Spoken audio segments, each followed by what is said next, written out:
प्रिय विद्यार्थियों, मैं डॉक्टर संदीप सिंह चौहान, राजकीय महाविद्यालय पीपलखूंट,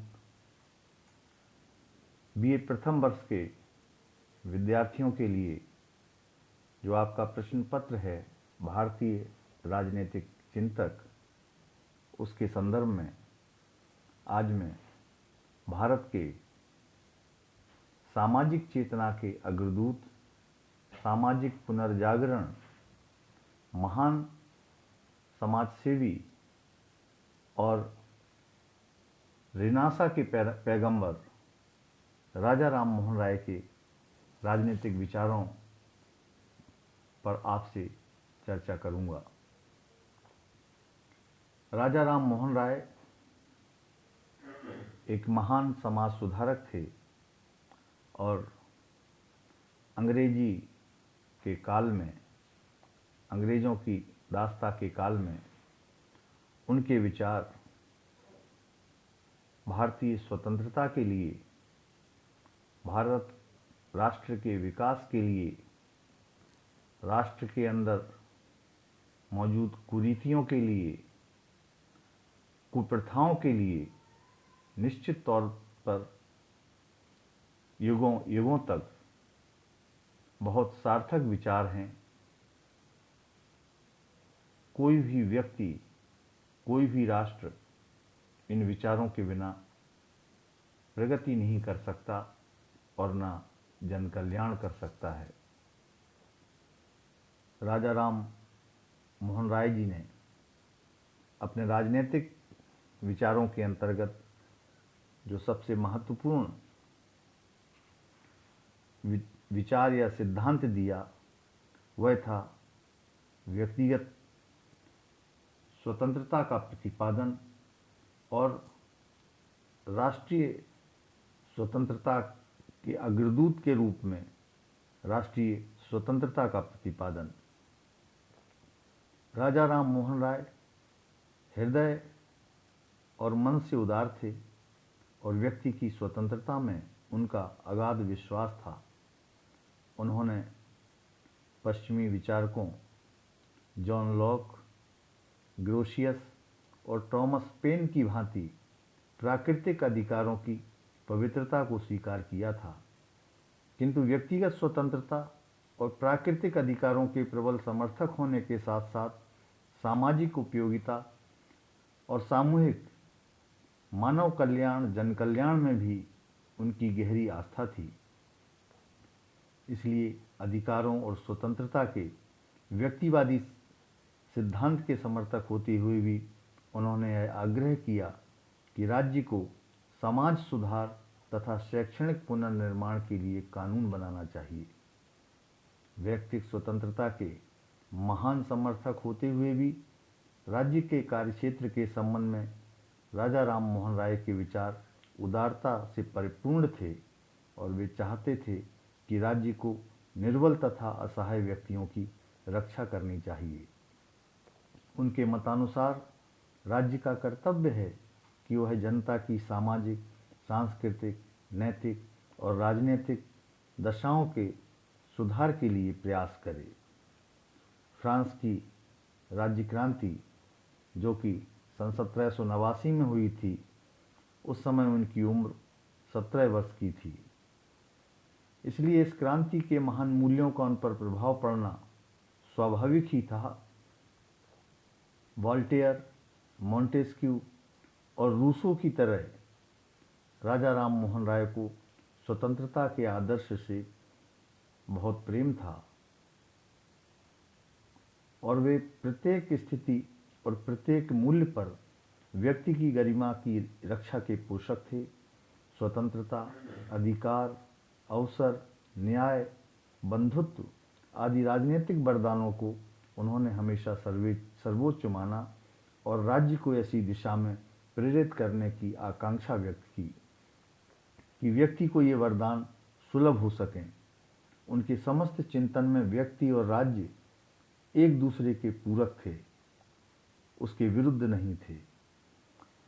अतः ये स्पष्ट होता है कि व्यक्ति की स्वतंत्रता और व्यक्ति तथा राज्य के आपसी संबंध के संदर्भ में उनके राजनीतिक दृष्टिकोण में आदर्शवादिता और व्यवहारिकता का समन्वय है। वे प्रायः राष्ट्रीय मुक्ति के यानी कि स्वतंत्रता के आदर्श की भी चर्चा किया करते थे। अगस्त 1821 को राजा राम मोहन राय ने कलकत्ता जर्नल नामक पत्रिका के संपादक जे.एस. बकिंघम को एक पत्र लिखा और विश्वास व्यक्त किया कि अंततः यूरोपियन राष्ट्र और एशियाई उपनिवेश निश्चय ही अपनी स्वाधीनता प्राप्त कर लेंगे।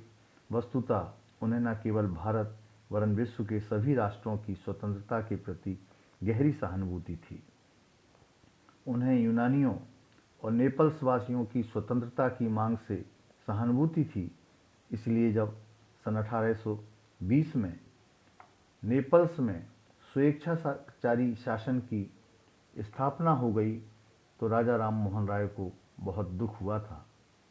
फ्रांस की 1830 की क्रांति से उनके हृदय को बड़ी प्रसन्नता हुई और चार्ल्स दशम के शासन के उन्मूलन से राय को विशेष संतोष हुआ।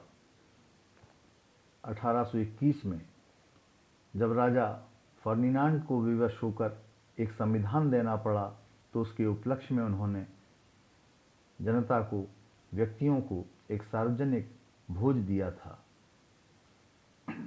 राजा राम मोहन राय के लिए उनके चिंतन में दूसरा सबसे बड़ा जो बिंदु है वह है प्रेस और मीडिया की स्वतंत्रता का पक्षधर होना।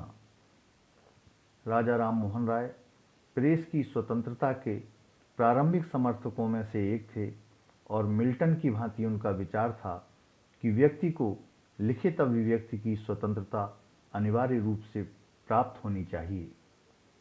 1823 में जब ब्रिटिश सरकार ने समाचार पत्र निकालने पर प्रतिबंध लगा दिया, यानी कि जो न्यूज़पेपर आते हैं उन पर प्रतिबंध लगा दिया, तब राजा राम मोहन राय ने द्वारकानाथ ठाकुर, हरचंद्र घोष, गौरीशंकर बनर्जी, प्रसन्न कुमार टैगोर और चंद्र कुमार टैगोर के साथ मिलकर प्रेस की स्वतंत्रता के लिए सर्वोच्च न्यायालय को याचिका भेजी थी। प्रेस की या मीडिया की स्वतंत्रता के लिए गए इस कार्य में राजा राम मोहन राय का मुख्य हाथ था। जब याचिका अस्वीकृत कर दी गई तब सपरिषद सम्राट के पास अपील की गई और अपील में इस बात पर बल दिया गया था कि स्वतंत्र प्रेस ने संसार के किसी भाग में कभी क्रांति को जन्म नहीं दिया है। इसके विपरीत जब प्रेस की स्वतंत्रता पर प्रतिबंध लगते हैं तो जनता का असंतोष चरम अवस्था तक पहुंचकर क्रांति को जन्म दे देता है। राजा राम मोहन राय का यह विचार था कि विचार और अभिव्यक्ति की स्वतंत्रता जिस समाज को प्राप्त नहीं होती वह समाज किसी भी प्रकार उन्नति के यानी कि प्रगति के निश्चित पथ की ओर अग्रसर नहीं हो सकता। राजा राम मोहन राय के राजनीतिक विचारों में जो अगला बिंदु बहुत महत्वपूर्ण है वह है न्यायिक व्यवस्था के स्वरूप के समर्थक। उचित न्यायिक व्यवस्था, समुचित न्यायिक व्यवस्था के स्वरूप के समर्थक। उन्होंने न्यायिक व्यवस्था पर भी अपने विचार व्यक्त किए और भारत की न्यायिक व्यवस्था में सुधार की आवश्यकता पर जोर दिया था। राजा राम मोहन राय न्यायाधीशों और जूरी की प्रतिष्ठा को बनाए रखने और इस प्रसंग में जातिगत आधार पर भेदभाव के विरोधी थे। 1827 में एक जूरी अधिनियम पारित किया गया। इस अधिनियम में जूरी के प्रसंग में जातिगत आधार पर भेदभाव करते हुए यह व्यवस्था की गई कि जब किसी ईसाई पर अभियोग चलाया जाए तो हिंदू और मुसलमान जूरी में नहीं बैठ सकेंगे, निर्णय नहीं दे सकेंगे। 17 अगस्त 1829 को इस अधिनियम के विरुद्ध ब्रिटिश पार्लियामेंट के दोनों सदनों में प्रस्तुत करने के लिए एक याचिका तैयार की गई। इस कार्य में राजा राम मोहन राय की विशेष भूमिका थी। कुल मिलाकर उन्होंने न्यायिक व्यवस्था को जनोन्मुखी बनाने के लिए प्रयास किए और काफ़ी हद तक उनके प्रयासों से उस समय सफलता भी प्राप्त हुई थी। उनके राजनीतिक विचारों में सबसे महत्वपूर्ण और प्रशंसनीय बिंदु है वह है प्रशासनिक व्यवस्था के स्वरूप को और उसमें सुधारों के समर्थक के रूप में उनकी भूमिका। 1833 में लोक सदन मीन्स ब्रिटेन का लोक सदन यानी कि हाउस ऑफ कॉमन्स, उसकी प्रवर समिति के सामने साक्ष्य प्रस्तुत करते हुए राजा राम मोहन राय ने प्रशासनिक व्यवस्था में सुधारों की सिफारिश भी की थी और वो सिफारिशें थीं देसी लोक सेना की स्थापना, देशवासियों को यानी कि भारतवासियों को अधिक नौकरियां और ऊंचे पद देना, रैयत की दशा में सुधार, रैयत मतलब जनता की दशा में सुधार तथा उसकी रक्षा के लिए कानूनों का निर्माण और स्थायी भूमि प्रबंध। जो भू सुधारों की बात थी उससे संबंधित ही सारी बातें थीं। डॉक्टर बीपी वर्मा ने लिखा है कि वे भारतीय सभ्यता के रैयतवाड़ी कृषि प्रधान देहाती आधार को अक्षुण्ण यानी कि कंटिन्यू रखने के, उसे बनाए रखने के पक्ष में थे। राजा राम मोहन राय लोक सेवाओं में अपरिपक्व जो नॉन मैच्योर पर्सन्स होते हैं उनकी नियुक्ति के खिलाफ थे, इसलिए उनका सुझाव था कि एक संविदाबद्ध कन्वेंटेड सेवाओं में नियुक्ति के लिए न्यूनतम 22 वर्ष की आयु सीमा होनी चाहिए। प्रशासनिक व्यवस्था और सेवाओं के प्रसंग में उनका सबसे प्रमुख सुझाव था कि यदि ब्रिटिश सरकार चाहे कि भारतवासी सरकार के प्रति आस्थावान हों तो भारतीयों की योग्यता और शिक्षा के अनुसार उन्हें दायित्वपूर्ण पदों पर नियुक्त करना पड़ेगा। देशवासियों की उनकी योग्यता के अनुसार राष्ट्रीय सम्मान देना पड़ेगा। उनके राजनीतिक विचारों में अगला जो महत्वपूर्ण बिंदु है वो चाहते थे राजनीति और कानून के माध्यम से समाज सुधारों पर बल। राजा राम मोहन राय एक महान समाज सुधारक थे। राजनीति, कानून और समाज सुधार के आपसी संबंध पर उनका विचार था कि समाज सुधार के लिए राजनीति और कानूनों के माध्यम से भी प्रयास किए जाने चाहिए। उनके प्रयासों से ही लॉर्ड विलियम बेंटिंक के समय में सती प्रथा निषेध कानून यानी कि सती प्रथा के उन्मूलन का कानून बना था।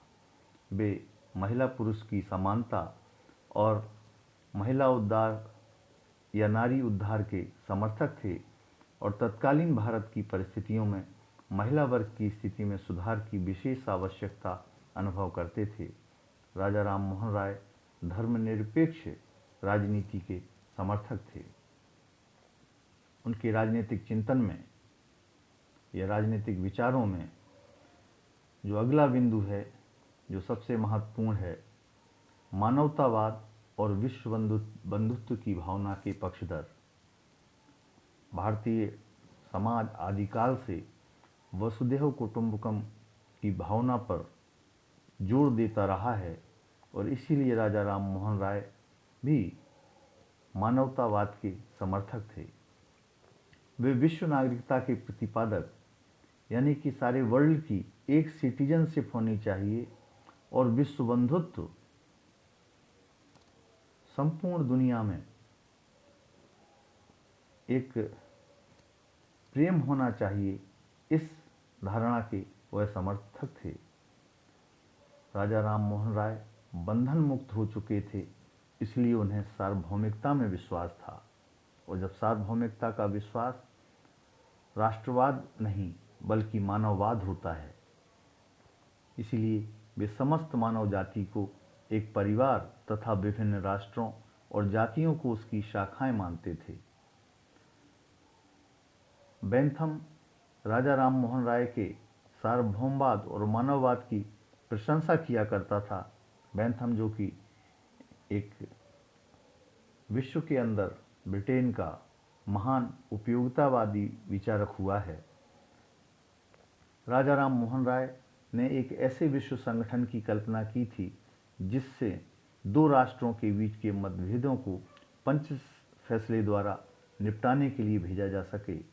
वास्तव में राजा राम मोहन राय का अंतर्राष्ट्रवाद बहुत उच्च स्तर का था। वे ईश्वर से जो प्रार्थना करते थे उसमें भी अंतर्राष्ट्रवाद झलकता था। उनका विचार था कि परमात्मा धर्म को ऐसा बना दे जो मनुष्य और मनुष्य के बीच भेदों और घृणा को नष्ट करने वाला हो और मानव जाति की एकता तथा शांति का प्रेरक हो। राजा राम मोहन राय के चिंतन के समन्वयवादी और उदारवादी पक्षों का उल्लेख करते हुए बिपिन चंद्र पाल ने लिखा था कि समष्टि व व्यक्ति, ईश्वर व मनुष्य, मानवता व राष्ट्रीयता, समुदायवाद व व्यक्तिवाद के मध्य अनिवार्य तादात्म्य राजा राम मोहन राय के चिंतन का केंद्रीय तत्व है। निश्चित तौर पर भारत में चाहे समाज सुधारों की बात हो, चाहे राजनीतिक सुधारों की बात हो, प्रशासनिक सुधारों की बात हो, न्याय की बात हो, कुरीतियों के विरुद्ध संघर्ष हो और शासन और उसके विधानों के माध्यम से एक नए समाज की स्थापना का प्रयास हो, उनका अप्रतिम योगदान इस दिशा में रहा है। आपको इस संदर्भ में जो भी टिप्पणी करनी हो वह आप सोशल मीडिया की किसी भी साइट पर जाके करें। आप लाइक ना करें बल्कि कमेंट करें, ऐसी मेरी भावना है। लाइक से कोई लाभ नहीं होने वाला है। आपके कमेंट से, आपकी क्वेरी से, आपकी जिज्ञासा से हम निश्चित तौर पर प्रभावित होंगे और आपकी जो भी जिज्ञासा होगी उसके समाधान का प्रयास करने का पूरा हम मादा रखेंगे। और आपको बहुत बहुत शुक्रिया। आगे जब अवकाश के मौके आएंगे तो हम इसको जो स्मरणीय बिंदु होते हैं व्याख्यान के, उनको लिखित तौर पर भी प्रेषित कर रहे हैं, और ताकि आपके स्मरण में ये सारी बातें रह सकें। व्याख्यान से ये सारी बातें संभवतः नहीं रह पाएँ। बहुत बहुत शुक्रिया, धन्यवाद।